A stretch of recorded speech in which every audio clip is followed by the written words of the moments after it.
जय हिंद दोस्तों। Economics world में आपका स्वागत है।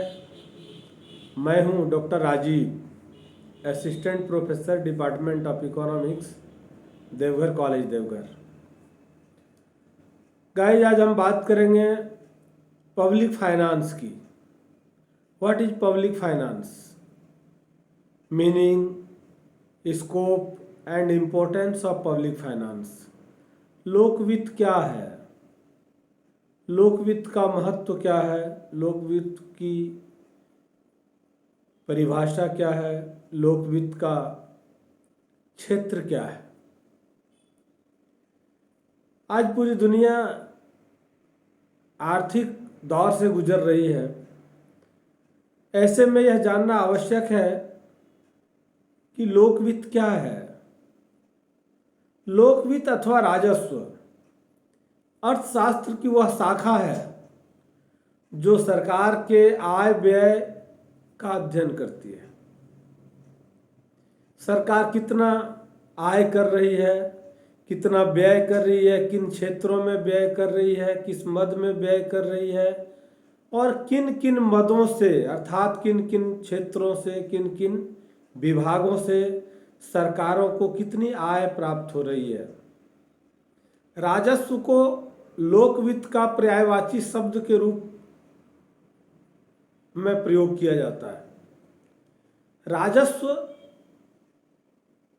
संस्कृत भाषा का शब्द है जो दो अक्षरों राजन और स्व, राजन जोड़ स्व से मिलकर के राजस्व बना है,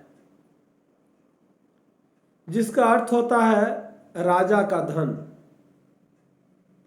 राजनीतिक दृष्टिकोण से राजा को समाज एवं क्षेत्र विशेष को प्रतिनिधित्व करने वाला मुखिया माना जाता है।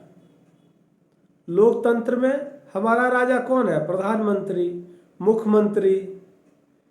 जिले स्तर पर लें तो जिला अधिकारी, जिसको हम लोग झारखंड में उपायुक्त कहते हैं, अन्य राज्यों में जिलाधिकारी कहा जाता है। ये सब राजनीतिक दृष्टिकोण से विशेष प्रतिनिधित्व करने वाला जो मुखिया है वही राजा माना जाता है। इस तरह सरल शब्दों में हम राजस्व का अर्थ राजा के धन या राजनीतिक दृष्टिकोण से मुखिया के धन से समझते हैं, या मुखिया के धन से होता है, जिसके अंतर्गत यह अध्ययन किया जाता है कि राजा धन को कहाँ तथा किस प्रकार प्राप्त करता है और उस धन को किस प्रकार व्यय करता है। यानी आय कहाँ से हो रहा है, इनकम कहाँ से आ रहा है, और व्यय किस मद में हो रहा है, किस क्षेत्र में हो रहा है। हम इसी का अध्ययन करते हैं, इसी का हम लोग स्टडी करते हैं। अंग्रेजी में पब्लिक फाइनेंस भी दो शब्दों पब्लिक और फाइनेंस से मिलकर बना है, जिसका अर्थ है जनता का वित्त अथवा सार्वजनिक वित्त। परंतु हम लोक वित्त अथवा राजस्व के अंतर्गत जनता के वित्त का अध्ययन नहीं करते, बल्कि जनता का प्रतिनिधित्व करने वाली संख्या, जिसको हम लोग राज्य अथवा सरकार की वित्तीय व्यवस्थाओं का अध्ययन करते हैं। सरकार का फाइनेंशियल कंडीशन क्या है, उसका एक्सपेंसेस क्या है, उसका इनकम क्या है, इन चीज़ों का जहां हम अध्ययन करते हैं, that is called public finance. उसी को हम लोग लोक वित्त या राजस्व वित्त या पब्लिक फाइनेंस कहते हैं। लोक वित्त को विभिन्न देशों में, विभिन्न देशों की भाषाओं में अलग अलग नामों से पुकारा जाता है। जर्मनी में इसे फैनांज वाइजेनचाफ्ट कहा जाता है, फाइजान वाइजेनचाफ्ट, जिसका अर्थ है वित्त का विज्ञान। फ्रांस में इसके लिए साइंस डेस फाइनेंस शब्द का प्रयोग किया जाता है। साइंस डेस फाइनेंस शब्द का प्रयोग फ्रांस में किया जाता है। इटली में इसे ने कहा जाता है, ने। इन शब्दों को सार्वजनिक आय एवं व्यय के प्रबंध के रूप में विभिन्न देशों में अलग अलग भाषाओं में अलग अलग नामों से पुकारा जाता है या प्रयोग किया जाता है। लोक वित्त को या पब्लिक फाइनेंस को परिभाषित करते हुए डॉक्टर डाल्टन ने कहा है कि लोक वित्त उन विषयों में से एक है जो अर्थशास्त्र एवं राजनीतिक शास्त्र की सीमा रेखा पर स्थित है। अर्थशास्त्र या राजनीतिक शास्त्र की सीमा रेखा पर स्थित है। इसका संबंध लोक सत्ताओं के आय व्यय तथा उनके पारस्परिक समायोजन और समन्वय से है। लोक सत्ता द्वारा लोक वित्त का आय और व्यय के बीच उनके पारस्परिक समायोजन और समन्वय करने का उद्देश्य ही लोक वित्त को परिभाषित करता है। अर्थव्यवस्था में सरकार की भूमिका का अध्ययन लोक वित्त या पब्लिक फाइनेंस कहलाता है। यह अर्थशास्त्र की वह शाखा है जो सरकार के आय मीन्स रेवेन्यू तथा व्यय का आकलन करती है। अर्थात सार्वजनिक वित्त सरकार के आय व व्यय का विस्तृत अध्ययन है। इसके द्वारा राज्य द्वारा अर्जित आय तथा सार्वजनिक अधिकारियों द्वारा किए गए व्यय का लेखा जोखा प्रस्तुत किया जाता है। सरकार के आय व व्यय को सीमांत समन्वय के द्वारा नियमित किया जाता है और नियमित करने के बाद नियमित करने का उद्देश्य क्या है? ताकि अधिकतम जनहित की प्राप्ति की जा सके या अधिक से अधिक उसका प्रयोग जनहित में, पब्लिक हित में, पीपुल के वेलफेयर में, पब्लिक वेलफेयर में लगाया जा सके। उसके लिए सरकार द्वारा सीमांत समन्वय किया जाता है। यह वांछित प्रभाव प्राप्त करने और अवांछित प्रभावों से बचने के लिए इसमें आवश्यक घट बढ़ करने का सुझाव भी देती है। यानी इंक्रीज करना है या डिक्रीज करना है, इसके लिए भी यह एडवाइस देती है। कौन? Public finance. आधुनिक लोकतांत्रिक समाजों में लोकवित्त अर्थात आय और व्यय से जुड़े जो प्रावधान हैं, आय और व्यय से जुड़े प्रावधान लोगों के जीवन स्तर और देश के विकास की प्रक्रिया पर सीधा प्रभाव डालता है। इसलिए भी लोकवित्त हम सबों के लिए, पब्लिक फाइनेंस हम सबों के लिए बहुत ही इम्पोर्टेंट है। दोस्तों, सार्वजनिक वित्त से क्या मतलब है? किसी देश की सरकार के वित्तीय साधनों अर्थात आय और व्यय से है। इसलिए हम लोग सार्वजनिक वित्त कहते हैं। अगर दूसरे शब्दों में हम समझना चाहें तो सरकार की आय तथा व्यय संबंधी समस्याओं का अध्ययन सार्वजनिक वित्त कहलाते हैं। प्रोफेसर फिंडले सिराज ने कहा है कि सार्वजनिक वित्त सरकारी अधिकारियों द्वारा एकत्र किए जाने वाले आय तथा उसके व्यय में निहित सिद्धांतों का अध्ययन है। डाल्टन के अनुसार सार्वजनिक वित्त एक ऐसा विषय है जो सार्वजनिक अधिकारियों के आपसी सहयोग से किए गए आय और व्यय का अध्ययन करता है।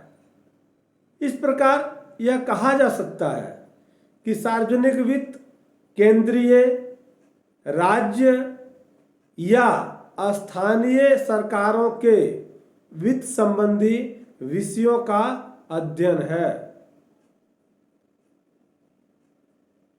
अब लोक वित्त को हम लोग 4 भागों में बांटकर समझने का प्रयास करेंगे। पहला है सार्वजनिक वित्त। सार्वजनिक वित्त के विषय या क्षेत्र में हम धन को एकत्रित करने तथा विविध गतिविधियों, डिफरेंट एक्टिविटीज में इसके वितरण का अध्ययन करते हैं। सार्वजनिक राजस्व का संबंध आय प्राप्ति के साधनों, साधन क्या है? कराधान, टैक्सेशन के सिद्धांत, कराधान के सिद्धांतों तथा उसकी समस्याओं से है। दूसरे शब्दों में, करों से प्राप्त होने वाली सब प्रकार की आय तथा सार्वजनिक जमा से होने वाली प्राप्तियों को सार्वजनिक राजस्व में शामिल किया जाता है। दूसरा है सार्वजनिक व्यय। इस भाग में हम सार्वजनिक व्यय से संबंधित सिद्धांतों व समस्याओं का अध्ययन करते हैं। इसमें हम विभिन्न आधारों पर सार्वजनिक व्यय के वर्गीकरण का भी अध्ययन करते हैं। इसमें हम सरकार के सार्वजनिक व्यय पर अपनाई गई नीतियां, जो पॉलिसी गवर्नमेंट एडॉप्ट करती है, उसकी भी आलोचनात्मक सर्वेक्षण करते हैं तथा सुधार हेतु आवश्यक सुझाव भी देते हैं। तीसरा है सार्वजनिक ऋण। सार्वजनिक वित्त के इस अनुभाग में हम ऋण करने की समस्या का अध्ययन करते हैं। हम देखते हैं कि ऋण किस कारण लिया जा रहा है, ऋण का स्रोत क्या है, उसे एकत्रित करने का क्या तरीका है, उस पर क्या ब्याज है तथा उसका भुगतान करने का क्या ढंग है। इसलिए यह ऋण एकत्रित करने तथा उसके भुगतान करने की समस्या से भी संबंधित है। वित्तीय राजस्व या वित्तीय प्रशासन। चौथा, इसके अंतर्गत हम सरकार से संबंधित होते हैं जो राज्य के विविध कार्यों के लिए उत्तरदायी है या उत्तरदायी होते हैं। वित्तीय प्रशासन से जुड़े महत्वपूर्ण विषय यही है कि बजट कैसे लागू किया जाए। इसके अतिरिक्त बजट तैयार करने की पूरी प्रक्रिया, बजट प्रस्तुत करना, पास करना, लागू करना तथा उसका मूल्यांकन करना आदि वित्तीय प्रशासन या राजस्व प्रशासन के अंतर्गत आता है। पांचवा है आर्थिक स्थिति। इसमें सरकार द्वारा देश में आर्थिक स्थिरता लाए जाने के लिए, इकोनॉमिकल स्टेबिलिटी को अचीव करने के लिए किए गए उपाय तथा अन्य उपायों व विभिन्न आर्थिक नीतियों का अध्ययन किया जाता है। दोस्तों, सार्वजनिक वित्त या लोक वित्त के अंतर्गत हम उसकी प्रकृति को भी समझने का प्रयास करेंगे। सार्वजनिक वित्त की प्रकृति से तात्पर्य इस बात की विवेचना से है कि सार्वजनिक वित्त विज्ञान है अथवा कला है या दोनों ही है। सार्वजनिक वित्त की प्रकृति के विषय में यह प्रश्न उत्पन्न होता है कि यह केवल वास्तविक विज्ञान है या आदर्शात्मक विज्ञान भी है। सार्वजनिक वित्त एक वास्तविक विज्ञान है। विज्ञान किसी विषय का क्रमागत अध्ययन है जिसमें तथ्यों के कारण और परिणाम का अध्ययन किया जाता है। सार्वजनिक वित्त में भी सरकार के आय तथा व्यय संबंधी विषय का क्रमागत अध्ययन किया जाता है। इसमें सरकार की आय तथा व्यय संबंधी तथ्यों में पाई जाने वाली कारण और परिणाम के संबंध का भी अध्ययन किया जाता है। उदाहरण के लिए, सार्वजनिक वित्त के अंतर्गत या सार्वजनिक वित्त के अध्ययन से यह ज्ञात होता है कि यदि सरकार या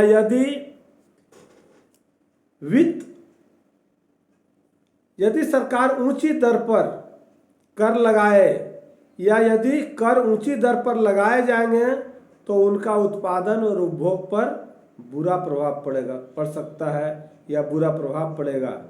इस प्रकार सार्वजनिक वित्त एक वास्तविक विज्ञान है, क्योंकि इससे होने वाले लाभ और हानि का भी ध्यान रखा जाता है। सार्वजनिक वित्त या लोक वित्त कला भी है।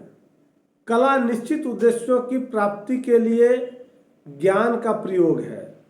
जब भी हम किसी निश्चित उद्देश्य को प्राप्त करना चाहते हैं तो उसमें ज्ञान का प्रयोग करना ही कला है। सार्वजनिक वित्त राजस्व नीति द्वारा सरकार की आय व व्यय संबंधी ज्ञान का प्रयोग पूर्ण रोजगार, आर्थिक समानता, आर्थिक विकास, कीमत स्थिरता आदि उद्देश्यों की प्राप्ति के लिए किया जाता है। उदाहरण के लिए आर्थिक समानता के लक्ष्य को प्राप्त करने के लिए कर प्रगतिशील दर पर लगाए जाते हैं। कर लगाने की क्रिया निश्चित रूप से एक कला है। इस प्रकार सार्वजनिक वित्त का अध्ययन कई व्यवहारिक समस्याओं के अध्ययन में सहायक सिद्ध होता है। अतः हम कह सकते हैं कि सार्वजनिक वित्त एक कला भी है। ओवरऑल इस चैप्टर में हम यह समझते हैं या हम इस निष्कर्ष पर पहुंचते हैं कि सार्वजनिक वित्त का जो इम्पोर्टेंस है उसके बारे में यह माना जा सकता है कि सार्वजनिक वित्त विकसित एवं विकासशील देशों में महत्वपूर्ण भूमिका निभाता है। सरकार अनेक गतिविधियों के माध्यम से लोक वित्त के अंतर्गत विकसित और विकासशील देशों की गतिविधियों को संपन्न कराती है।